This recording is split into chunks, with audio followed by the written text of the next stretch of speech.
Hey guys, welcome to a special edition of EduMatch. Speaking of EduMatch and follow along with us, you can either back channel on Twitter or on the YouTube live page. So we have with us a special guest today, Elana Leoni, and I'm gonna tell y'all a little bit about her. So Alana is passionate about improving education, has spent the last 15 years in the CSR and K-12 education space, leading online marketing teams. She has a track record of creating successful social media marketing and content marketing strategies that exponentially increase an organization's reach, engagement, and conversions while building an authentic community. Ooh. She is a founder and head strategist at Leoni Consulting Group, LLC, and was formerly Edutopia's Director of Social Media Strategy and Marketing. She's an EdCamp organizer and supporter, and loves to collaborate with educators that are helping to reform education from the bottom up. So welcome, Elana. So great to have you here. Thanks for having me. Oh, the pleasure is definitely ours. So very excited to jump in and learn with you tonight. Like you have just done so much that has just inspired me and inspired so many educators around the world. So just to ask, what is your background? Yeah, you made me sound really official, so thank you to start off. My background is I've always just been a passionate person and I really care about helping people that are disadvantaged. And for me, my only way out, my only kind of light of excitement and inspiration has been through education. So I had a great teacher that kind of pulled me out, and I was down a bad path with no real role models. And I had a teacher that to this day I will never forget. I feel like when I get into education and I get to network with people like you and so many educators, like I get goosebumps because you're changing so many lives, just like my life was changed. So I went the official route. I went into the business school, graduated undergrad in business, and didn't know what to do, but knew I wanted to change the world. And luckily I went into what you call like corporate social responsibility. It's kind of a mouthful, but basically it's just helping corporations, donate effectively. Like if you're Deloitte, you want to make sure your donation dollars go into certain charities, but then you also want to donate your skills and your employees. And you don't want them just painting fences. You want them actually doing Deloitte work. So I worked with really passionate people in volunteerism and donations. And then that job randomly led me to Edutopia. Lots of the same skill sets. I felt like I was making a difference for 5 years doing that. And then I said, wow, education. I never thought of education. And then I just dove right in from that. And I spent 8 years at education, or 8 years at Edutopia.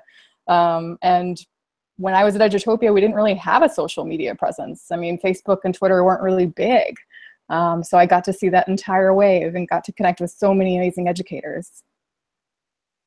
That is awesome. And yeah, I remember those days. They weren't too far behind us. So absolutely. So social media has just really sprung up in the past few years. And it's just been amazing to watch, the connections that have emerged. So so when you were with Edutopia, then what was your role and what did it entail?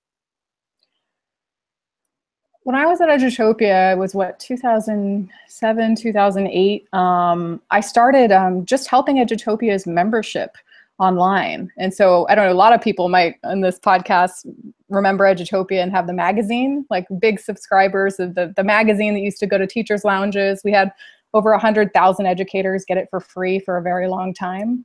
So I said, okay, let's try to make this a membership and let's try to do webinars. Let's create a community around the products that we create. And so even if the community was like old school webinars at the time, and most of the time I just connected with educators via snail mail and email in 2008, but it was this hint of like, you could see this pulse of people just excited. And I would send out emails saying, join the movement to change education. And they're like, yes, we're with you. And like, I didn't have a plan for what we were going to do, but it was just this inspirational band of educators. So started with the membership, and then Edutopia shifted to an online model. So it was like, wow, what do we do? And I think when we teach education, we teach, how can we teach learners to be as agile as possible? And just embrace it and fail. So it was like, I didn't know social media. In fact, I had one guy at Edutopia who was on contract, Chris Walsh, if anyone knows him out there, great guy. He just played on Twitter right in front of me, and I shouted at him for like an hour or two. And it was just like he was a magician. It was like magic what he was doing. And the first time you get on Twitter, you're like, how do you know these people? What are you doing? So I just learned from him. And then, my role evolved into a social media coordinator, to a social media marketing manager, to finally I was, leading the entire online strategy and having a team of community specialists and social media specialists and content marketers underneath me. Amazing ride. Yeah, totally. That does sound like an amazing ride. So you spoke about the community that Edutopia has, and that you played a huge part in establishing. So, what other kinds of resources does Edutopia provide to educators?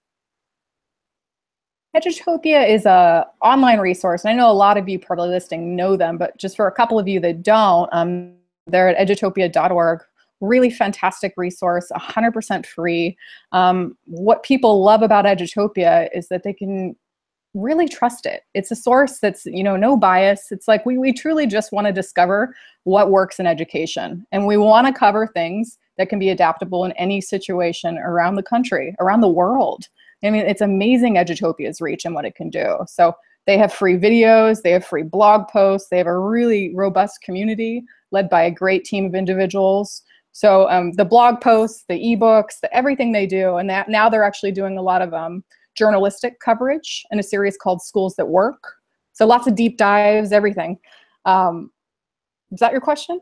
I get so carried away of like what Edutopia is. Oh no, absolutely. Yeah. And I've been a huge fan for years, definitely seeing the work that's done there. Like it's just like you said, high quality, definitely trustable for lack of a better term, content. Yeah, So what I also loved about them is that they really do care about what works even on a research level. So I don't know if a lot of people know this, but Edutopia has two divisions. So the umbrella is the George Lucas Educational Foundation.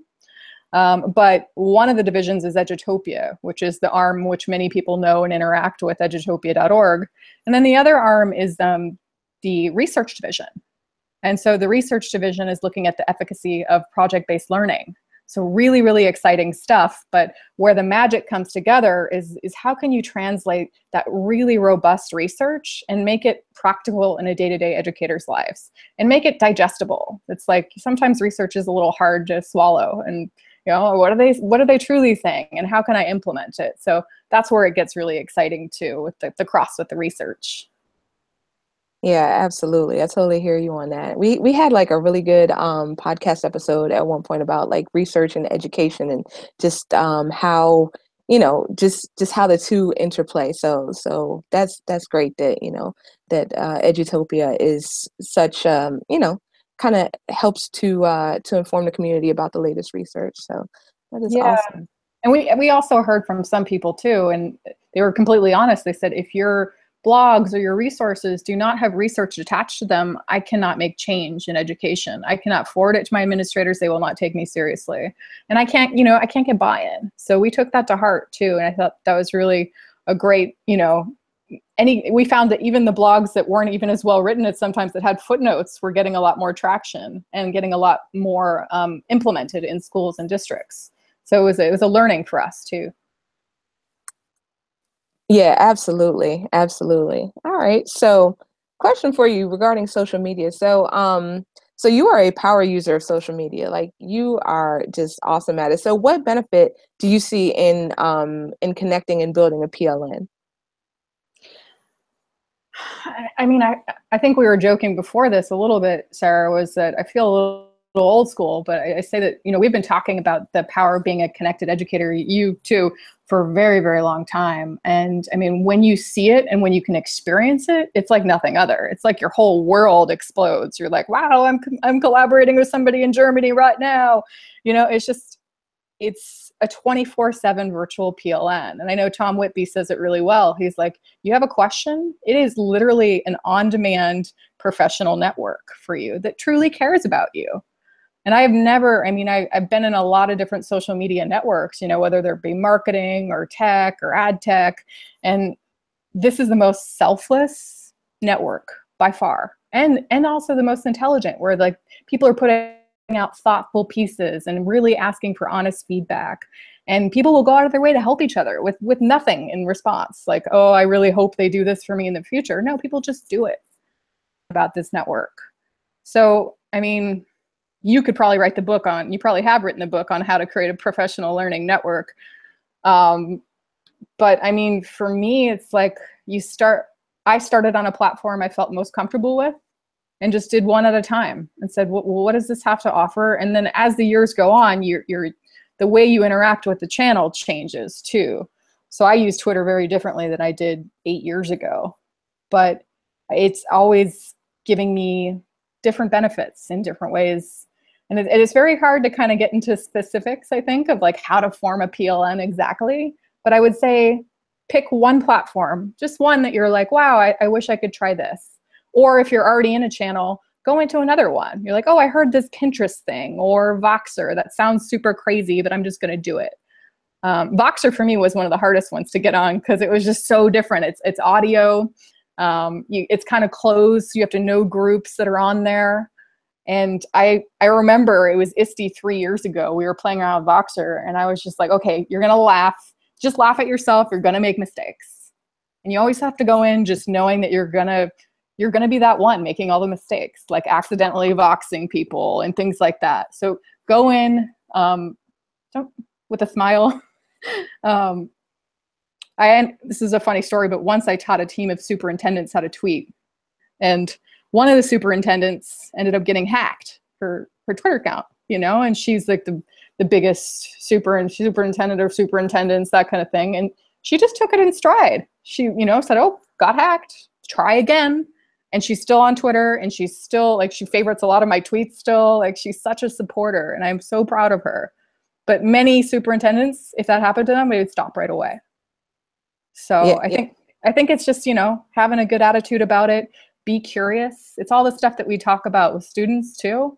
It's like, stay curious, make mistakes, laugh at yourself, and then try, always use the platform to what you want to get out of it. And you never know what that is really until you really dive in. It's like going to an ed camp. You don't really know what you want to learn until you're in there and you're like, I had no idea. Does that help? yeah, absolutely. Absolutely. And I mean that I couldn't agree more, like just taking it not so seriously, being able to laugh at yourself is very, very important. So I love that because I feel like sometimes people approach it like it's this serious thing, and it doesn't have to be, sometimes it can be, but it's good to be able to approach it with that open mind and being able to, just kind of dust it off and jump back in. So totally feel you on that. Yeah, and there are really no experts in anything, especially when it comes to social media. And that's why I love talking to educators about just like, how do you use Twitter? How do you use Facebook? We all use these tools differently, and we can learn and just be open to it too. Because there's like when I get into the Bloggers Lounge and ISTE stuff, we just open up our laptops and we're like, hey, have you seen this new tool? Or I've learned this, like a Flipgrid. I didn't even know that thing existed, and that's super cool as a network. So yeah, just keep your mind open, but always guide it with you don't want to be on overload in terms of too many networks you're in. And I've seen educators get, too bogged down with too many networks, and then all of a sudden they just say no more, nothing. So just be aware of how much time you're spending and what do you consciously want to get out of it. And maybe make some goals too and revisit them. Because you don't want to be at a point where, you're sacrificing family or other time as a result of the PLN. This should be helping you in ways and supporting you through those rough times. But it shouldn't be another thing you feel like you have to do. Yeah, that makes total sense. Definitely, this is definitely a bonus add-on. I mean, it's indispensable to me, I feel like, but at the same time, you need to have that balance between, offline and online. So I totally feel you on that. So I've been reading a lot of Tim Ferriss lately, and he's been talking about like a minimally effective dose, or I guess I've also heard a phrase, return on investment. So if you had to give one tip to educators in terms of maximizing their use of social media, what do you think would give them the most return on their investment? Oh, that's hard. That's like, what's the one silver bullet for education? Go. um, I think to maximize your use of social media, the best thing you can do is just follow smart, like-minded and different-minded people than you. So like if you're thinking about Twitter, make sure you're following maybe just a couple of big lists. You don't even need to follow all of them just to start, but if you're exposed to that collective knowledge, that's huge ROI, and you're not even doing anything. You know, you're not tweeting, you don't even have to like it. You can just kind of, be a flower on the wall and just say, wow, look at all these people talking and sharing these amazing things too. So I think if it's the one thing, is surrounding yourself with super smart people. And there's all sorts of blog posts out there with like different Twitter lists of people to follow. One of my favorite lists is actually the Edutopia blogger list, because that's huge and amazing. And I know there's great superintendents you can follow lists and principals. So, just like if you're in a room, you want to surround yourself with the smartest people in the room so you can really learn from them. It's the same thing with all the networks. Yeah, absolutely. I totally hear you on that. And I love how you said like-minded and different-minded. Like that is so important because, you definitely want to have several different viewpoints because whenever you float an idea out there, if it's just to like-minded people, then they'll be like, oh yeah, that's awesome. But people who might have a different perspective can help you see where to strengthen the idea. So I love that you said that. Yeah, and I'm going to be honest, I feel like maybe it's different now in Voxer and some of the other evolving channels, but we don't have enough of that discourse in Twitter right now. We don't. And I just think we're all really busy. Now we're on channel overload, but there's very few actual comments being written on blogs, like it's just, I think the different minded is so important, but it's getting lost a little bit. So I've just been noticing that as a trend. Yeah, definitely. I've heard other people say that as well. So yeah, that's definitely true. The channel overload, like you said, people seem to be, busy. And I know earlier you said that you use Twitter differently now than you did 8 years ago. So like how does that look? What does that look like? When I first started, I was just obviously just probably like most people, I was just lurking. I was just listening and be like, I don't know what to do. Like, but then you start, liking, you start, okay, maybe I'm gonna say some things, but I'm not sure what I really want to say, but I'm gonna just throw it out there. But and then I started to kind of get even deeper and say, okay, now I'm gonna join some Twitter chats. And I got really aggressively into Twitter chats for a very long time. And now I'm just trying to figure out, what are all the different mediums that I can use, just even as a programmer too. And when I say programmer, it's just people that, put content out on Twitter as brands.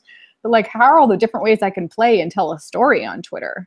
And that's super cool, right? You've got video, you've got GIFs, you've got some live stuff going on with Periscope. What are all the different ways, and how can you be creative in being a storyteller on Twitter too? So I've kind of evolved to that, but then also being really cognizant about what do you want to say on Twitter? And I wasn't before, and honestly, I've just been so busy with school right now that I'm on a part-time MBA school. Look at my Twitter feed; it's a little bit haphazard, but I always tell people, like, what do you want to stand for, and what are you truly passionate about? And if I looked at your Twitter feed, would I be able to tell? So being really clear about what do you care about, and are you talking about the things that you truly care about? Because sometimes you can just get lost talking about, I don't know, maybe like a favorite TV show, and like that's all you use Twitter for. But this is online and people can look at it. So really just make sure that your stamp is there. And I think it takes, sometimes I do with clients is I just look at and I do a pie chart and say, okay, you really value the community. So maybe like 20% of your tweets should do just retweets about things you care about, like thought leadership, future ready, flipped classroom. What are the technology you're excited about? But just be really cognizant about the things that you want to be known for too. And that doesn't say you can't stray outside the box, but I think it gives you some guidelines because you're tweeting a lot. Are you tweeting about the things that matter and connecting with the people you want to? So that's kind of where I'm evolving into. Oh, all right. I had a little issue with the mute button. Got it. But yeah, absolutely. So that is cool. I really like that, being mindful of what we put out there, and also amplifying other people who, who align with our passions and with our interests. Definitely. I think that that's also a part of branding, showing like who you're aligned with, or, what ideas resonate with you. Yeah. Yeah, and we're only as powerful. Our voice is only as powerful as the community that elevates it, right? So it's so important to give back. And when I tell even people that create content out there in the space, I say there's no way you can create every single piece of content out there in the web, nor would you want to, because that's not a focused strategy. You want to elevate voices that are doing things that you could never do. So retweet, so work with them, collaborate, but always support them. And that's just, it's like a rule number. My top rule is like, you have to be a voice in the community and be a part of the community. And what do you stand for? Like, what are you truly passionate about? I don't care if you're an ed tech company with a product that costs lots of money or whatever, but like, what's your passion? And that's kind of where the core of, I think, of any kind of interaction in any, PLN is just like, show your passion. That'll evolve over time. A lot of people weren't into flipped classrooms and now they are, depending, but it's just really clear to follow your heart and get really excited and go down that path and find people that are excited about those issues. Yeah, totally, totally. So connecting is that two-way street. So I love it. Okay, cool. So let's chat for a little bit about EdCamp. So you are a huge EdCamp supporter, and you've even helped to organize EdCamp Marin and EdCamp SF Bay. So if anyone out there does not know what an EdCamp is, could you tell us a little bit about what EdCamps are and why should educators pay attention? Yeah, I mean, you could definitely do this, and maybe you've written 10 million blog posts on this too. But EdCamp started a long time ago. I believe the first one was EdCamp Philly, and taken from the bar camp idea. So in Silicon Valley, there was a lot of entrepreneurs that were very passionate about things, but didn't know how to connect with each other and wanted to do it informally and also very hands-on. So imagine like project-based learning, integrated studies, all these things kind of coming together, right? That we talk about in educator terms. So you basically get in a room with a bunch of smart people that are really excited about ideas of all shapes and sizes. And then it's an unconference because there's no set agenda. So it's, what do people want to talk about? They get some Post-its out, depending on the different types. EdCamps evolved into different kind of strategies, but generally you put an idea on Post-its, people kind of glob them together and say, okay, in room so-and-so, we're going to be talking about sketch noting, or what is the sketch noting? That sounds really weird, but I think that's the term. Or robotics, or drones, or whatever it may be, what people are excited about, and then you just go. And there is no presenting, which I love. It's learning from the wisdom of the crowd, and we learn so much, and we can actually do it and play with the tools. A lot of times we go to professional development, and like you have somebody who maybe wasn't even an educator talking down to you, and you don't even get to play with it or anything. And even at like great conferences like ISTE, like they tell you all these cool tools, but you don't have the time to play with it and work with each other and ask those questions in line. Like when I always have 10 million questions when they're talking, but it's not appropriate. And towards the end, it's like, they pick 3 people for questions. And so it's like, how do you actually get from being inspired to implementing? And I feel like not only do you get that, but everyone is so humble and sharing, and, it's great to be able to have that one time, but then you can also say, hey, I want to talk to you more. And you can work the entire day on that idea. So love ed camps, love what they represent. And I think they attract just the most inspirational educators I've ever met. Absolutely. I couldn't agree more. Ed camps are just amazing. I've learned so much from all of the ones I've attended as well. So if somebody out there wanted to organize an ed camp, let's say it was their first time, and they came to you asking you for advice, like how could I organize an ed camp? Then what would you say to them? What was it, like 2 years ago, California had the California Teacher Summits, and basically EdCamp partnered with the New Teacher Foundation, or the New Teacher Center, and we put on these really big ed camps, and 99.9% of them, like it was like 300 to 500 people, had never been to ed camps before. So it was like, I will say it's like one of my claim to fames, because it's like, me and Katina Haugen, if she's out there, from Petaluma, an awesome principal, we led an ed camp with nobody knowing what to do. And, you know, a lot of people afterwards came up to us and said, how do I get this in my district? Is it licensing? Where do I pay? Like they were getting very official. And they said, do I need a certification? And I'm like, oh, that's a good idea. I don't know. Like, but I mean, it is as simple as one, I think I would start with going to edcamp.org. So that's the EdCamp Foundation. Hadley Ferguson, an awesome educator, runs it as the executive director. Lots of other cool people running it too. Go there, free resources. They even have this thing called EdCamp in a Box, which I think is awesome. You can fill it out 100% free, and they'll send you stuff to start your EdCamp. So Post-its. I don't know what's in it now, depending on the sponsors, but sometimes you can get some money for coffee. You can get some swag from different sponsors and advertisers, all for free. So, and then there's a bunch of videos on the website of how to do it. But again, it's kind of a lot of those characteristics I was talking about when you're learning about social media. It's just like, you're going to make mistakes the first time. Surround yourself with maybe some veteran ed campers that can come. And people love ed camps. So I know people that travel around the country, ed camp veterans, to go, and the board members in particular do it. So, you know, reach out to people that you know that have done ed camps. They'll gladly come too. So surround yourself with smart people, reach out to the EdCamp Foundation, and then, you know, just laugh at yourself when you make mistakes. I mean, it's an ed camp, so it's all unconference-y anyways, so it doesn't matter as long as everyone's learning.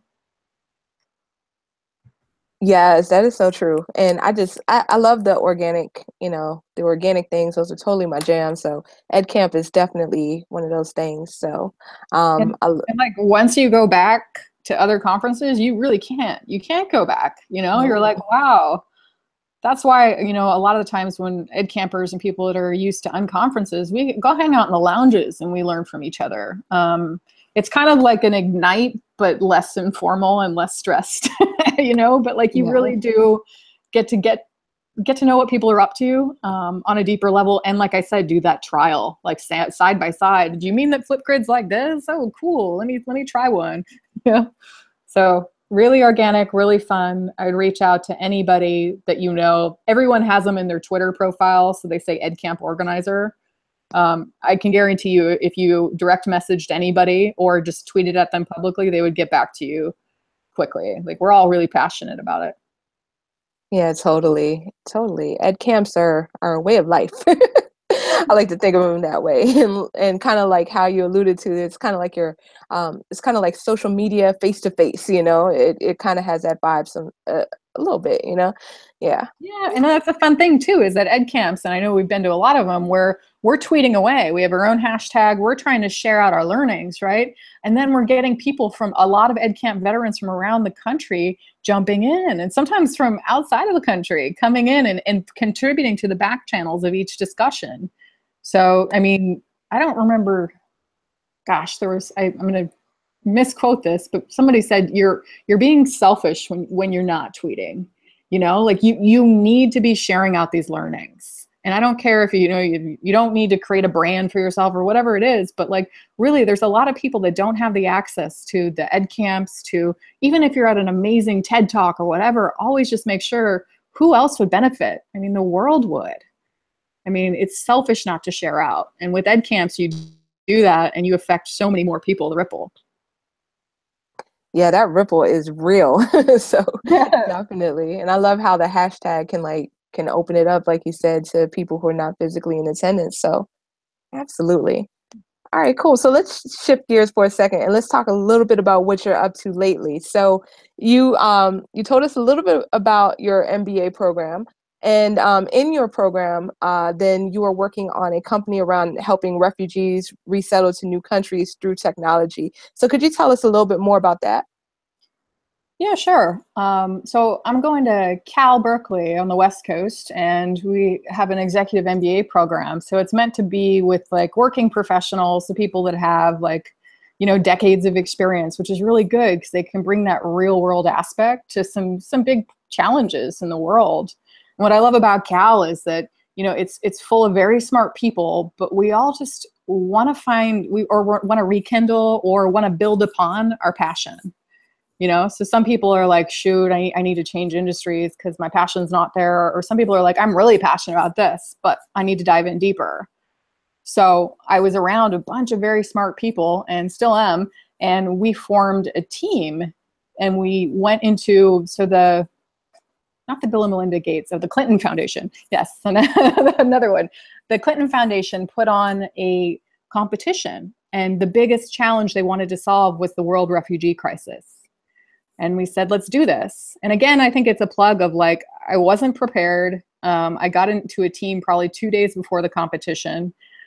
Right the night before, I had the email drafted about me backing out because I just didn't feel comfortable getting up there on a stage with like startup judges asking us all these intense questions. We didn't even have the time to do the proper research, right?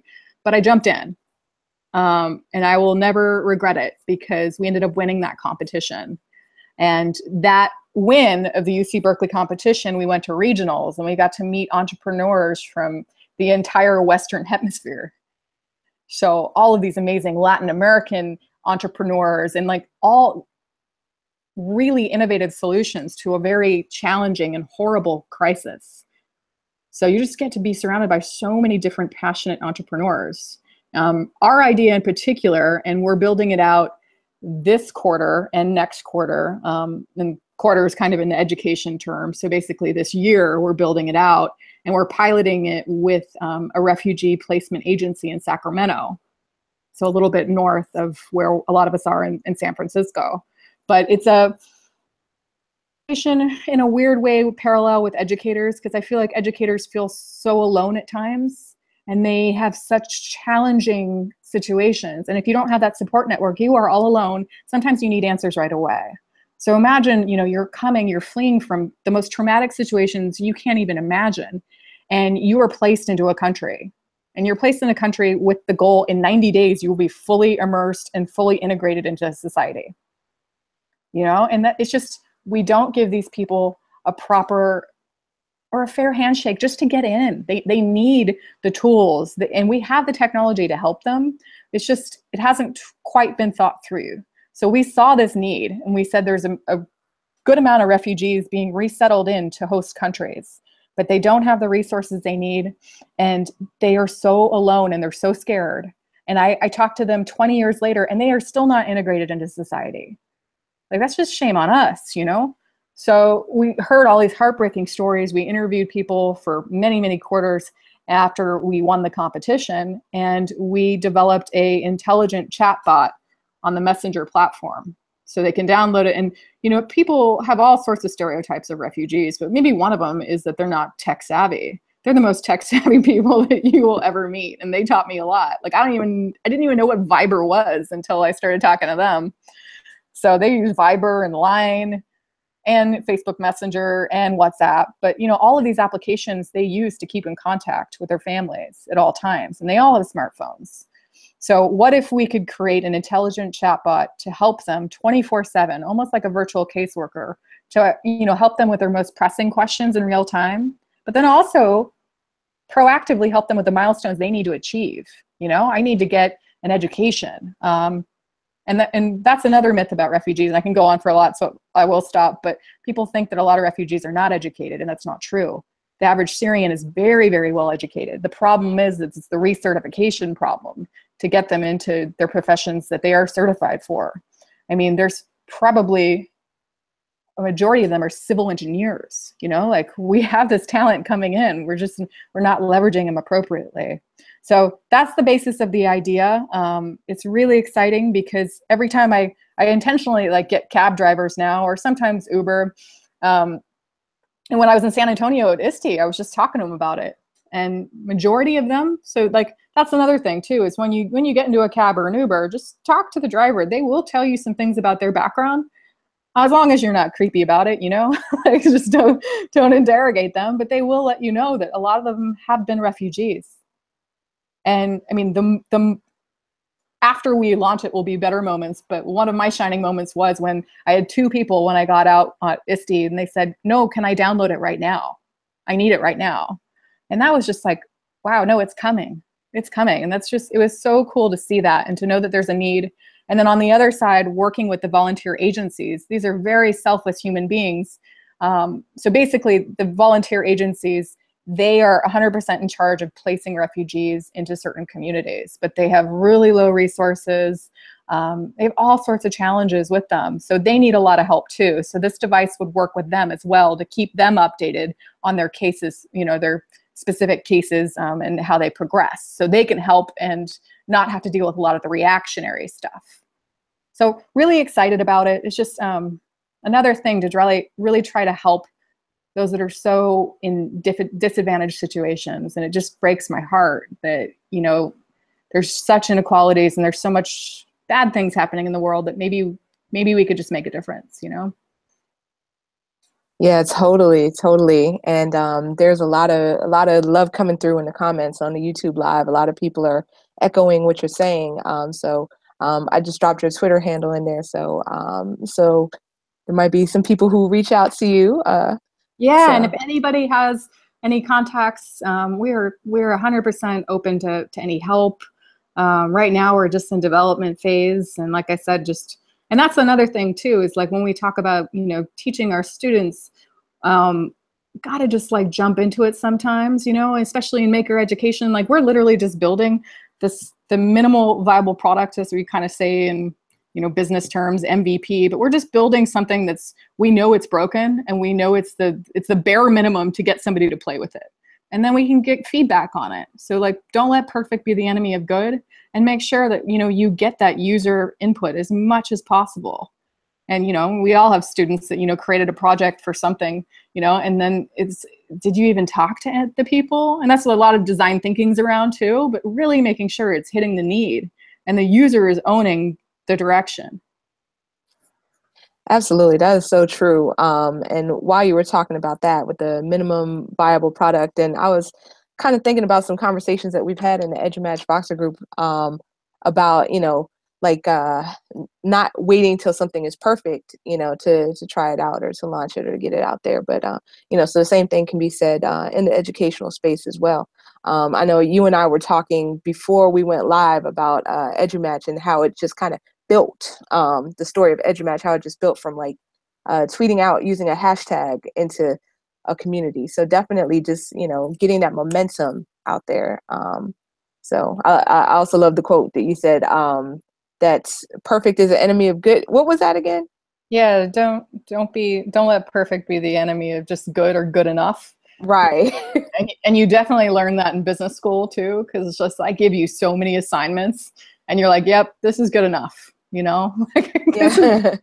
this is good enough for everything we got going on, and I'll learn a lot from it and go from there. But Absolutely. it's we all have way too much going on in our lives, but the most important thing is getting it out there in the real world and making, just making what we do applicable to the real world as much as possible. And I know that's what, a lot of amazing educators do with like bringing in real world audiences, whether it be through social media or actually in the classroom, project-based learning with projects that actually benefit the society and businesses. There's so many cool applications.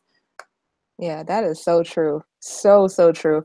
So how can people get in touch with you online? I'm at Twitter at Elana Leoni. It's kind of a weird name. I think people just smush it together and they call me Leona, but it's not that. It's I think you can put it up in the back channel, but it's ELANA LEONI. It's 10 characters, pretty short.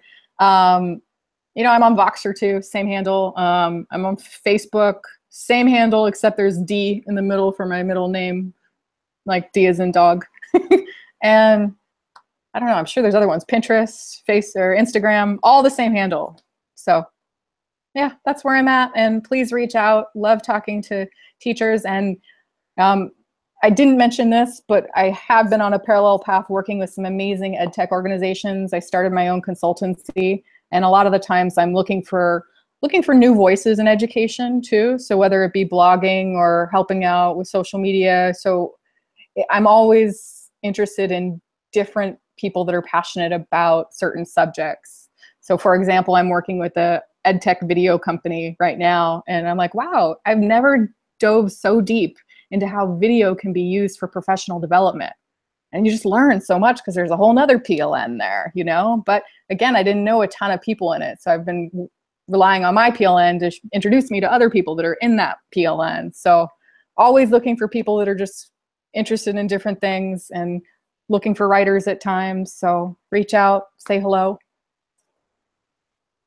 Awesome, awesome. Well, definitely appreciated having you on here. So thank you so much for chatting with us tonight. Learned a lot, and I mean the conversations in the back channel were just amazing as a result of some of the things that you were saying. So thank you for sharing your insight, and thanks to everybody who was watching and tweeting and YouTube living. So this was great. So we're gonna put this out as an iTunes or Stitcher or Google Play podcast within the upcoming weeks.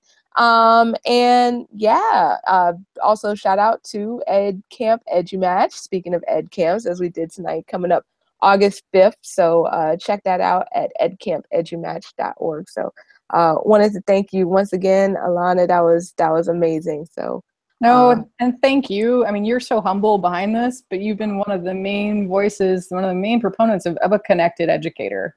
And I mean, the coolest thing about my job and, where I've been able to go is just see people like you grow, and myself grow, but we're growing in tandem. And like when I saw you at ISTE, I was like, I was so proud of you. Oh, thank you so much. That means so much coming from you. So I really do appreciate that. So, all right. We're gonna go Take ahead and care. so you two gonna sign off for tonight. So good night to all of the viewers. Bye guys.